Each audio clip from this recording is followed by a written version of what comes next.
Welcome back to WaterparkRanger's Let's Play Paper Mario and the Thousand-Year Door. In the last episode, we were able to save some punies, and we're trying to get the rest of them back on our side. Currently they're stuck in that cage, and we're going to need a key to the cage to save them. Now, Piter separated us from our squad last episode, and I just could have headed there because I fell like an idiot. It's going to probably be best to fight the Piter by hitting him with coops from a distance instead of us jumping down. So we're going to aim well and try to hit him. Bam! Dead. Piter, dead. Also, I've never figured out how to hit that block. If anyone knows how to hit that block, please inform me, because I've always been confused by it and I don't know what's inside it. Just a random little thing I'm incompetent about there. Once again, I've never actually 100%ed this game. Although what I did try to do the first time I played is try to get all the enemy tattles, and that worked up to a point until literally the enemies became so dangerous that it was a hazard to tattle them. So, yeah, I don't ever intend to 100% this. It's just more fun to just play it. I find that's true for most games, actually, that they're just more fun to play rather than to 100%. And over here we have the first Jabby Hive. Looks like a fairly large Jabby army. We're not going to be able to tackle a force that large. Definitely not. Look at all those Jabbies filing out. Ugh. Bunch of dangerous mosquitoes. 100 Jabby squadron. We have no choice but to charge them. Let's see how this goes. Wow. Yeah, all those Jabbies quickly wiped out the punies. So they got kicked right back out. We're outnumbered and we can't pull it off, so we cannot conquer that Jabby Hive with our 11 punies. However, there may be something that we can do with a small force, and we're going to have to find that out. There was another passage stretching right over here. Let's check it out. It's a room that looks kind of similar to the one we were just in. And you're going to see, this time, that things are going to be different. It's another Jabby Hive, only instead of a large force, there's only a few. And if you use Flurry's attack on them, you'll notice that you can hit both the punies and the Jabbies back. And this actually helps even the odds in our favor a little bit. If you use Flurry's move to disrupt them. There we go. We defeated the Jabbies. That wasn't tough. All it took was a little elbow grease. And we got her done. Now we have to destroy the Jabby Hive Fortress. This is hilarious, actually. I don't even know how this works. I'm imagining that they just, like, plant a bomb inside it or something. It's like some kind of reactor core. This reminds me of Final Fantasy VII when you're destroying the power plants. I have to get back to playing FF7. It's been, like, months since I've played that game. I actually own it. And despite what I used to believe, it wasn't that expensive to buy in the end. It was actually not that pricey at all. I was able to get it for like 20 bucks on Amazon. A used copy, of course. But the discs aren't scratched, and it was in pretty good condition. And there we have it, the blue key. That's going to be able to open the cell that his people are locked in. Hurry, we have to free my sister and the others. Hurry! So there's a little weird X mark on the floor. But there's nothing we can do about that now, so let's just ignore it and backtrack to the area where they're all imprisoned. There they are. And they'll never come back, and that's that, and that's what's going to happen to us, and what a worrywart. Hey, by the way, what's that thing you've been holding on to so tightly? Hope, dreams, trust. It's a mushroom. Oh, not to be, rude, but it looks all dry and wrinkly and gross. Yeah, I know. I picked it so I could give it to my brother to eat. But then I got captured and stuck in here, and after a few days it dried out. Even the dried mushroom looks pretty tasty, I have to say. Oh, really? Great story. Anyway, don't worry so much. All my complaining aside, I'm sure Puny will return.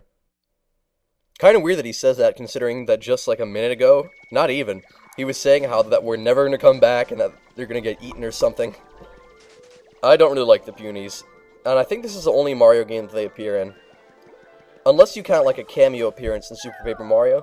I know that they have a cameo of, Batoonie appears, I think, as one of Francis's many dolls, in one of his rooms. And I'm just checking there because I figured that there would be a star piece back there for some reason. It's just something that the Nintendo designers like to do. The whole thing with the star pieces is kind of like an in-game Easter egg hunt. And I don't mean like the kind of Easter egg hunt that's like a hidden thing put in by the developers. Like a little secret that's like kind of funny. I mean Easter egg as in actual Easter Sunday rabbits all that jazz. Also, where does the Easter Bunny originate from? I've always wondered. It's one of those unsolved mysteries. Another thing that I've also noticed is that there's a lot of, I think more than ever recently, there's been a lot of press, or fake press, about, remakes of Ruby and Sapphire. Random thing to bring up.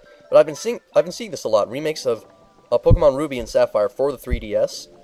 But I think that that's honestly pretty unfeasible. You should be able to tell, usually, when something's fake, because Pokemon's been getting so many games recently. It just recently had, that Pokemon Conquest, like, whoever's Ambition or something, like Nobuya, Tetsuya Nomura's Ambition.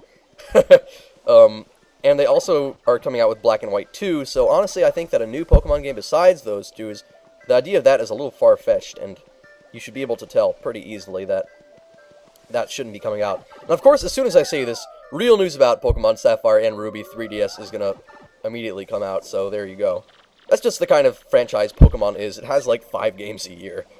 And honestly, Pokemon is a good franchise, but being, like, unfortunately a fan of Nintendo franchises that never get any love, like, hardly, except from, of course, extremely devoted fans, that being the Mother series and Pikmin, and Zelda, which tends to get a game, like, every other year, as opposed to basically Mario and Pokemon that are the biggest franchises from Nintendo. I tend to get let down by them a lot. Well, that's fine, though.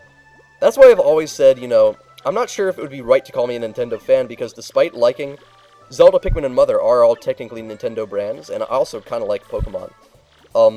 There are plenty of them that I never really liked. I'm not hugely into Star Fox or Metroid or Donkey Kong. Like, I like some Nintendo games, just not all of them.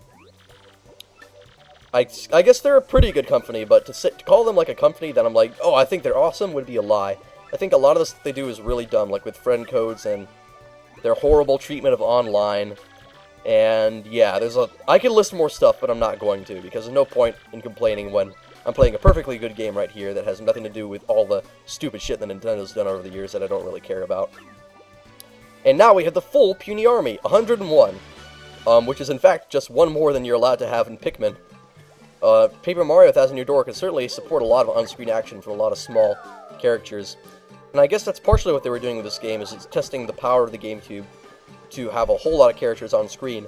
One of the little-known facts about the GameCube is it's actually the most powerful console of its generation.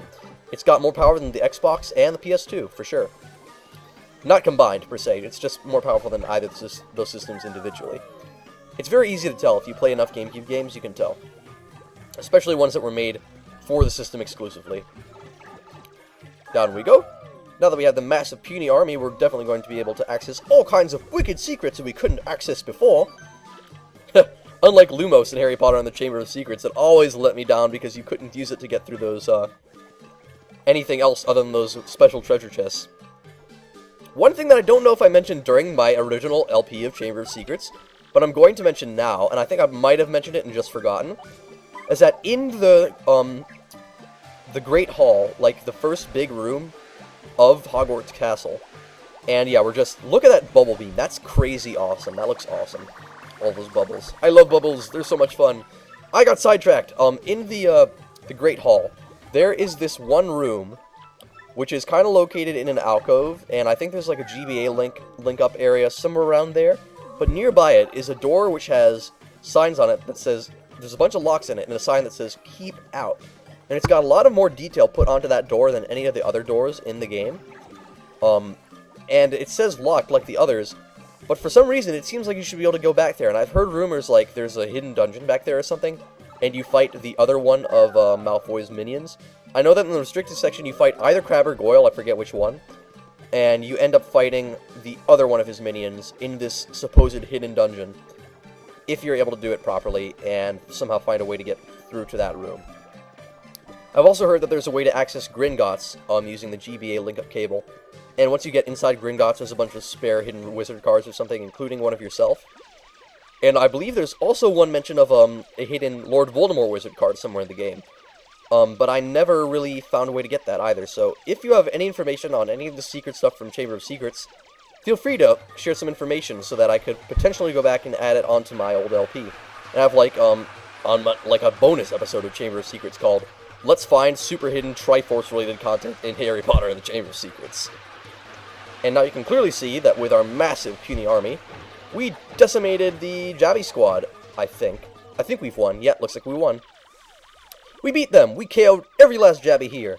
Now let's destroy the Jabby Hive Fortress. Right behind you guys. And that's going to open up a new area behind where the hive was located. Which is kind of strange. I guess all those Jabbies live up in the upper portion of the hive rather than behind the hive itself, which wouldn't make too much sense. In we go. Oh, just another pale piranha. Well, we've had Flurry in our party long enough. She's gotten enough screen time. You know what she looks like. We're probably hardly going to be using her ever again, except when she's necessary. But she will be necessary again before this chapter is over. That much is clear. Whenever you get a new party member, you can be sure to use them at least semi-frequently after you find them. There are a couple exceptions. I think there's mainly just one exception to the rule. But we'll get to that in due time. Ah, another pale piranha. They sure don't have there's not enough pale piranhas in this dungeon. Yeah, this is definitely what I'd consider a dungeon. It's long, has lots of enemies, and it's not even a spoiler, ends in a boss battle, and Crystal Star. Not every chapter has a dungeon, though. That much is clear. Not every chapter. There are just a couple exceptions. We place the puny orb, and... uh-oh! It was a trap! Man, that was a devious trap. The pipe was hidden over there. Buh! Buh! Buh! Man, you guys are dense. Brilliant little trap, huh? And boy, did you bite on it. I saw you sticking that silly stone on the pedestal, so I made a fake one. Awesome. I mean, I knew it was great, but seeing you fall for it really gives me a warm fuzzy. Buh! Buh! Buh! Talk about complete idiots. You guys are so dumb it hurts. Anyway, with you fools out of the picture, I can take my time hunting the Crystal Star. Buh! Buh! Buh! He has such an annoying laugh. Also, I don't really want to think about what gives Lord Crump a warm fuzzy. We have to find a way out of here, but what can we do? Well, we're going to take the puny orb and move on and leave the punies there, unfortunately. They can't follow us using our papery ability. The punies just don't have that attribute. Which is strange, seeing as they're made of paper just like us, and they should be able to use perfectly obvious paper moves just like us. Anyhow, there's a switch right here. Wait, you see those? I'm pretty sure I've seen columns like those before. You're right, Coops. They were in an earlier room, past the first Jabby Hive where we got the blue key. Huh? Whoa, whoa, whoa! The tree just shook. Was that an earthquake? Well, it was some kind of quake. Might have been a tree quake. Nothing hidden in those bushes. Too bad. And nothing behind the pipe. So, memorizing this combination there was sun... hold on. What was it again? It was, star, heart, horseshoe. No, it was a sun, moon, puny, star. That was it. So you need to remember that combination. Wow, did I seriously miss that star piece before? Well, we have it now. So we need to go back to the room where we found the blue key that helped us save the entire puny army, which would be in the hive opposite this one, and then use the combination sun, moon, puny, star to get through. There's only really two parts of this game, I think, where you need to memorize a combination, and this is the first. They like having slightly recurring puzzles in Thousand Year Door. That seems to be a thing they like to do. Sun, moon, puny, star. It's always best. What I do to memorize combinations is I just sing like a song in my head to just keep those things together. Like, some people might have a different tactic, like memorizing things through mnemonics. Whatever works for you is basically use your best memorization skills and you'll be able to solve these puzzles without a problem. Sun, moon, puny, star. That's how I was able to memorize my periodic table in chemistry.